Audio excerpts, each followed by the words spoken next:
ওম নমো ভগবতে রুদ্রায়। যেসব ব্যক্তিরা যে কোনো কাজ করতে গেলে বাধাপ্রাপ্ত হন, অর্থাৎ বাধা আসে, সেটা শুভ কোনো কাজ হোক, বাড়ির কোনো কাজ হোক, বা অফিসে কোনো কাজ হোক, বা অন্য যে কোনো কাজ করতে গেলেই আপনার কাজে বাধা আসছে, কাজটি সম্পন্ন করতে পারছেন না, সম্পূর্ণ করতে পারছেন না, কাজটি আটকে যাচ্ছে, তাদের উদ্দেশ্যে একটি মন্ত্র বলি, যে মন্ত্রখানি আপনি চণ্ডী দিয়ে পাবেন, কিন্তু এই মন্ত্রের কোনো সঠিক প্রয়োগ হয় না বলে মন্ত্রটি কোনো কাজ করে না। যে কোনো মন্ত্রের সঠিক প্রয়োগ করতে পারলেই, সমস্ত মন্ত্রের অবশ্যই গুণাগুণ আছে, কিন্তু সঠিক প্রয়োগ করতে হবে। মন্ত্রটি হচ্ছে ওম সর্ববাধা প্রশমনম ত্রৈলোক্যস্বাখিলেশ্বরী ইব মেইব তয়া কার্য মস্মৎ বৈরী বিনাশনম। এই মন্ত্রখানির সঠিক প্রয়োগ করতে হবে। প্রয়োগ কী করে করবেন?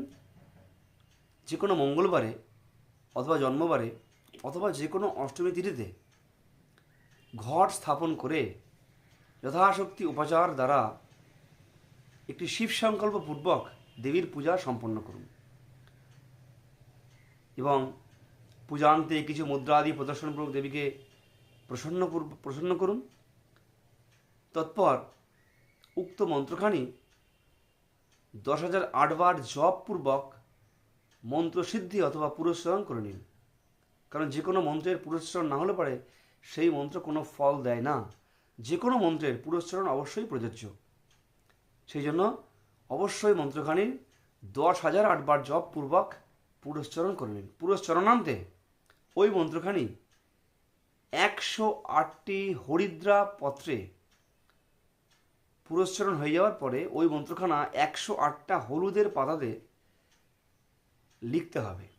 মন্ত্রটি আবার বলে দিই, ওম সর্ববাধা প্রশমনম ত্রৈলোক্যস্বাখিলেশ্বরী ইব মেইব তয়া কার্য মস্মৎ বৈরী বিনাশনম। এই মন্ত্রখানি 108টা হরিদ্রা পত্রে লিখতে হবে পঞ্চগন্ধ দ্বারা।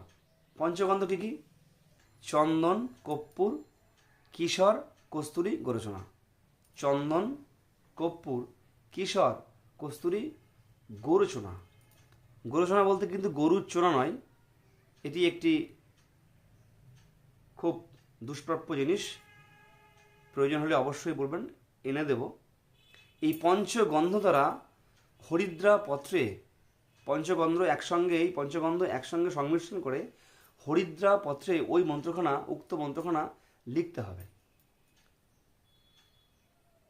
108টা পত্র লেখা হয়ে যাওয়ার পরে ওই পত্রগুলি সন্ধ্যাকালীন সময়ে যে কোনো হরিদ্রা গাছের তলায় রেখে আসতে হবে। যেদিনকে কর্মটি করবেন সেদিনকে কিন্তু সম্পূর্ণ কাজটা করতে হবে। সন্ধ্যা আহ্নিক সেরে ওই পত্রগুলি নিয়ে হরিদ্রা গাছের তলায় প্রতিস্থাপন করে আসবেন, রেখে আসবেন। স্থাপন করে আসলেন, তার পরদিবস থেকে প্রত্যেক দিন ওই মন্ত্রখানি 108 বার করে জপ করুন। দেখুন, 1 মাসের মধ্যে আপনার সমস্ত বাধা দূর হয়ে যাবে। আপনি কোনো শুভ কাজ করতে গেলে আর বাধা আসবে না। এটি আমার কথা নয়, শাস্ত্রের কথা। আপনি অবশ্যই যে কোনো বই ঘেটে দেখতে পারেন, বহু দুষ্প্রাপ্য পুস্তক ঘেটে অবশ্যই দেখতে পারেন। এটা শাস্ত্রের বক্তব্য, আমার কোনো বচন নয়। শাস্ত্রে এইরূপ বচন উল্লেখ আছে। আপনার কোনো কাজে আর বাধা আসবে না। যে কোনো শুভ কাজ, যে কোনো কাজ আপনি অনায়াসেই করতে পারবেন। সমস্ত গ্রহরাজরা শান্তি পাবে। এই কাজটি অবশ্যই করে দেখুন, তার ফলভোগ অবশ্যই পাবেন। ভিডিওটি ভালো লাগলে পরে লাইক, কমেন্ট এবং শেয়ার করবেন। আমার চ্যানেলটি অবশ্যই কৃপাপূর্বক সাবস্ক্রাইব করবেন এবং পাশে থাকা বেল আইকনটি অবশ্যই প্রেস করবেন, যাতে কোনো ভিডিও আপলোড করলে তার নোটিফিকেশন সকলের আগে আপনি পেয়ে যান। তো সকলকে এইটুকুনি বলার ছিল। ভালো থাকবেন। ওম নমো ভগবতে রুদ্রায়।